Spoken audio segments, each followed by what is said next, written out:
Querido amigo e querida amiga, esse é o canal Raciocínios Espíritas e estamos de retorno em mais um estudo da obra Vida e Sexo, obra que é uma parceria entre o médium Chico Xavier e o Espírito Emmanuel. No dia de hoje estamos examinando o capítulo 16 da obra Vida e Sexo, que Emmanuel intitulou Aversões.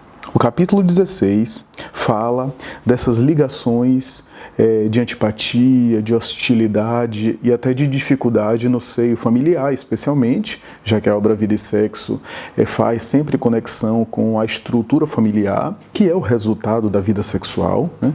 Graças à vida sexual é que a família se originou, né? O sexo resultou, né? A função sexual resultou na organização da família. A família não deixa de ser o fruto da fusão, do vínculo sexual. Estamos dizendo, de uma maneira geral, a família biologicamente constituída, né?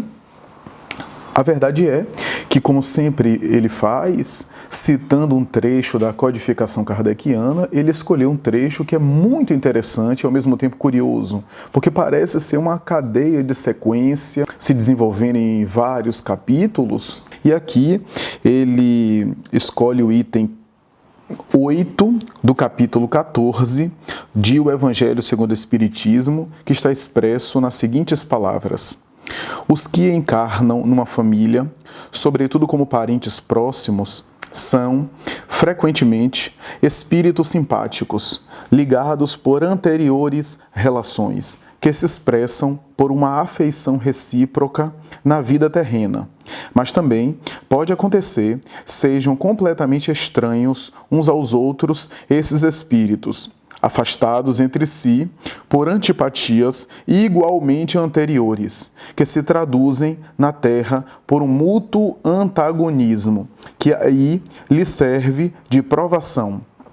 Não são os da consanguinidade os verdadeiros laços de família, e sim os da simpatia e da comunhão de ideias, os quais prendem os espíritos antes, durante e depois de suas encarnações. É interessante perceber que Kardec utiliza a expressão antipatias, que é um termo abrangente para designar essa falta de afinidade, de vínculo entre as criaturas. E ele começa falando espíritos estranhos entre si, porque podem haver espíritos que têm antipatias não necessariamente por mágoa, por hostilidade, mas por falta de afinidade.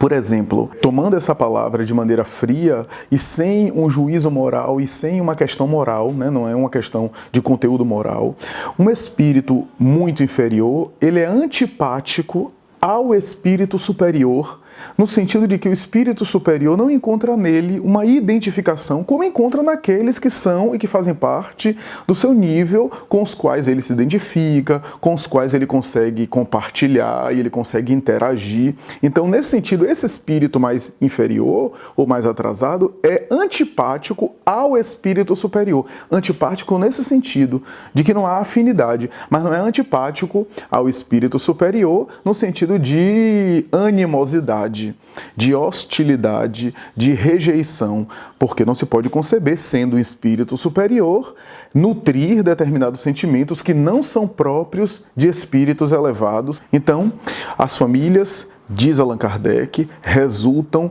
quase sempre em vínculos de afinidade passada, que se expressa também na erraticidade, no mundo espiritual, e que se corporifica mais tarde no mundo físico. Via de regra, em linhas gerais, é isso que ocorre. Mas ocorre também vínculos no mundo e na estrutura familiar, resultado, né, essa estrutura familiar, de vínculos anteriores antipáticos, de animosidade, porque o ódio também vincula as criaturas. O amor vincula, mas o ódio também vincula. É isso que Kardec está chamando a atenção. Via de regra, há afinidades que se materializam no mundo físico, do mundo espiritual para o mundo físico, resultando em nossas famílias. Mas por necessidades evolutivas e levando em consideração o mundo material, nosso, que ainda é caracterizado por um certo atraso moral, provas e expiações, é natural que também nas famílias se reúnam espíritos que nutram e que alimentam ainda relações de animosidade que são resultados de experiências fracassadas, malogradas, negativas, perturbadas em experiências passadas, em reencarnações passadas. As aversões ainda é um desafio para a psicologia clássica e a psicologia acadêmica, porque a psicologia clássica vai teorizar a respeito de conteúdos inconscientes, das projeções inconscientes que a gente tem, de a gente não gostar de alguém ou não simpatizar ou ter dificuldade de convivência. Vai falar de determinados conteúdos que nós, às vezes, nos incomodamos porque vemos no outro questões que nos incomodam. Tudo isso acontece. Mas, ainda assim, as antipatias familiares, as aversões, são, em nossa forma de entender, um enigma para a psicologia acadêmica, para a psicologia clássica. Não há uma explicação satisfatória que consiga explicar tudo, solucionar tudo. Antipatias que começam, às vezes, ainda no recém-nascido.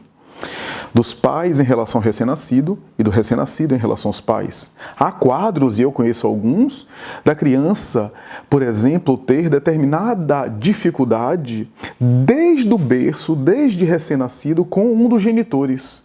Então, por exemplo, se é o caso da mãe, né? O pai pega, ela fica boa. Quando passa para a mãe, começa a chorar, etc. Desde cedo. E quando a gente acompanha a história, a gente vê mais tarde criança, adolescente, aquela dificuldade quase que como inimigos. Quase como se fossem adversários que tivessem feito algo muito grave um com relação ao outro e que não se explica na experiência atual. Podemos aí fazer várias tentativas, vários esforços epistemológicos, acadêmicos, teóricos para tentar dar conta disso, recorrer às explicações intrauterina, perinatais, mas a verdade é que não há uma explicação acadêmica coerente e satisfatória na psicologia clássica, na psicologia científica, para conseguir dar conta de tudo isso. E é isso que Emmanuel vai defender nesse capítulo, né? Aversões recíprocas, ele vai dizer, desde o nascimento. E a gente vê isso, né? Desde daquele genitor que pega o filho e que chora, desde recém-nascido e que mais tarde tem antipatias, tem dificuldades, manifestações de agressividade, de repulsa, gratuitas entre aspas, aparentemente gratuitas, ou gratuitas levando em consideração apenas a experiência material, a vida material. E aí a gente vai até para os casos mais graves. A mãe que tem o filho ainda com placenta e tudo, joga na lata de lixo, descarta no vaso sanitário, coloca no banheiro do aeroporto, da rodoviária e sai, e é encontrado mais tarde aquele bebê ainda em vida, como é o caso de alguns casos, ainda em vida ali no banheiro, né, naquele recinto e assim por diante, ou que joga no rio, joga em alguns lugares. É óbvio que estamos diante de uma patologia, de transtornos mentais, de uma desordem mental muito severa, né, que tem a ver às vezes com depressão pós-parto, etc. Mas o que Emmanuel está defendendo é que apesar de tudo isso não explica apenas dentro dessa linha psicológica, acadêmica, convencional. O que Emmanuel quer dizer, em outras palavras, é que há sempre um ascendente espiritual por detrás, que às vezes até colaborou no desencadear de determinados transtornos. Porque por que uma mulher tem depressão pós-parto e outra não tem? Porque uma mulher que tem duas gestações, uma tem depressão pós-parto e a outra gestação ela não experimenta nenhuma depressão pós-parto. É a mesma mulher, o mesmo organismo, claro, duas gestações diferentes, mas, via de regra, funciona do ponto de vista endócrino de maneira muito semelhante. E por que a diferença? Não há uma explicação satisfatória do ponto de vista científico. Existe ali ascendentes espirituais. A depressão pós-parto, se for o caso, é uma causa material. Mas a causa dessa causa material tem a ver com uma dimensão que antecede a matéria. E é isso que Emmanuel está aqui dizendo. Esses casos graves, é claro que há também uma alteração psiquiátrica, uma desordem mental, mas também uma origem espiritual, porque até nos animais existem os vínculos. O instinto de proteção, e os animais não pensam, não raciocinam.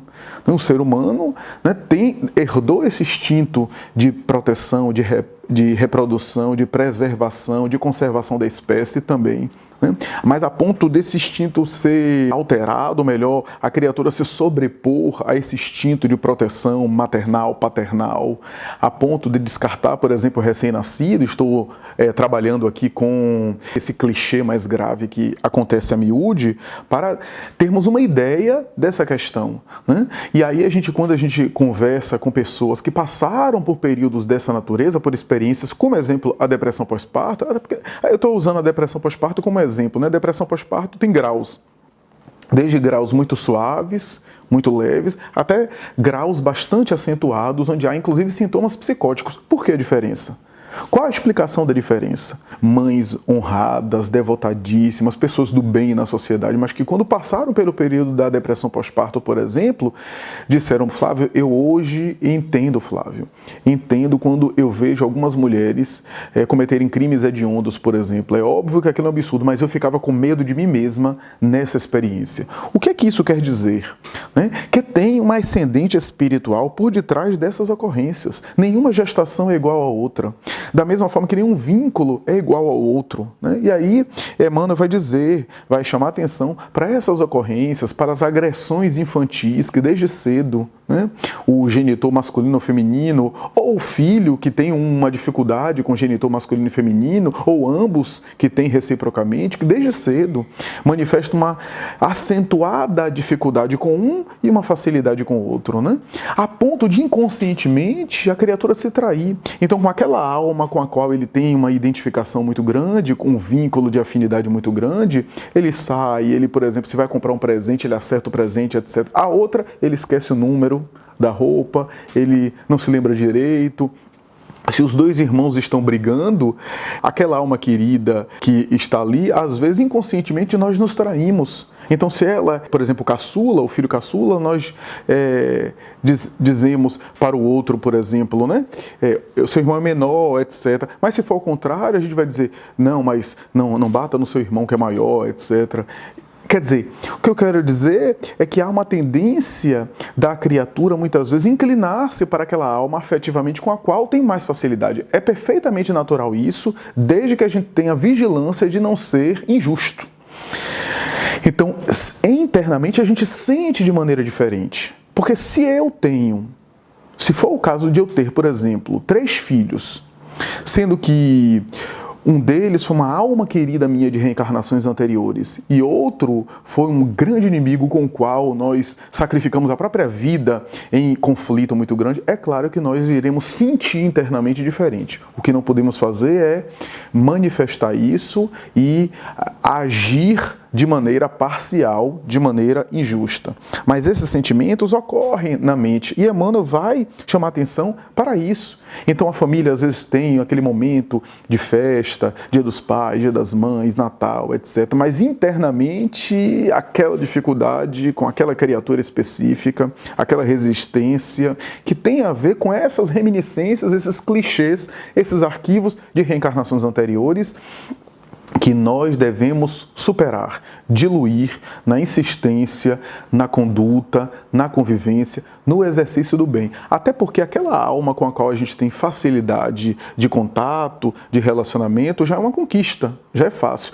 Nós deveremos investir naquele relacionamento difícil, naquele vínculo mais complicado, com o qual temos dificuldade de estabelecer afetividade, relações afetivas, expressões de afeto, né? E aí Emmanuel vai dizer que explica-se, por exemplo, desde cedo agressões infantis, maus tratos, às vezes, né? A mídia tem noticiado cenas e episódios da vida cotidiana de pessoas que têm nos chocam as criaturas, né? Maus tratos infantis, agressões domésticas e assim por diante, que tem ascendentes também espirituais. Existem patologias mentais que começam a desabrochar depois que a criatura se torna mãe e pai. É interessante porque as ciências neurológicas, as neurociências de maneira geral, já constataram que o cérebro masculino, tanto quanto o cérebro feminino, passam por alterações depois da paternidade, tanto da maternidade como da paternidade também. É óbvio que estamos diante de experiências psíquicas que geram ativações, é compreensível, mas Emmanuel vai dizer que às vezes surgem distúrbios, alterações emocionais depois da maternidade e da paternidade, e às vezes tem a ver com esses clichês que desabrocham, que estavam guardados no inconsciente e que agora são liberados, que são desencadeados, que emergem na consciência, chamando a atenção e perturbando a criatura na relação. Então é o pai que desejou tanto o filho, de repente vem o filho e ele, quando pega a criança, sente ambiguidade emocional. Da mesma forma que ele está feliz de carregar o filho, ele sente algo difícil de explicar, às vezes uma dificuldade, um desconforto, que deve ser superado. É por essa razão que acontece os dramas e as tragédias policiais que às vezes chocam a comunidade e que envolvem as famílias e que tem a ver com esses vínculos, essas reminiscências do passado. Nós podemos explicar por uma alteração emocional, por uma alteração hormonal, por uma questão orgânica, por um distúrbio mental, e tudo isso pode realmente gerar esses dramas domésticos, mas por detrás dessas ocorrências que citamos, há sempre uma matriz espiritual. É isso que Emmanuel está dizendo, uma matriz que tem a ver com reminiscências do passado. Porque, por exemplo, se o indivíduo tem um distúrbio mental, ele deveria ser agressivo com todo mundo. E por que ele maltrata aquela criança? Porque ele chega a ponto de assassinar aquela criança, né? Como a gente vê em alguns casos. Portanto, é claro que há um distúrbio psíquico, mas que tem também esse distúrbio psíquico, que às vezes acontece, uma alteração psicótica mesmo, né? Uma alteração mental, mas que se manifesta naquela relação específica. É óbvio que, além do distúrbio psíquico, existe um remanescente espiritual. Digamos melhor, um remanescente reencarnatório, né?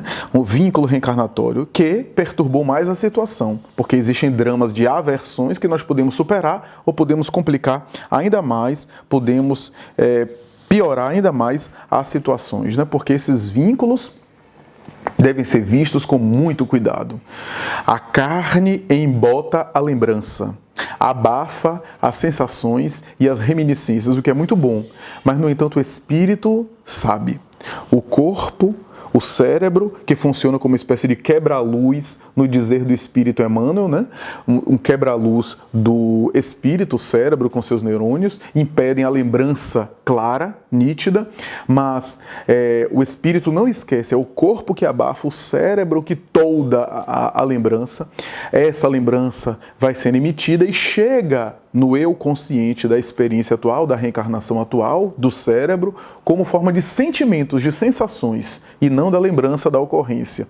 O que gera, às vezes, dificuldade nos relacionamentos, mas que também é um indício para a nossa superação. Cabe principalmente aos pais.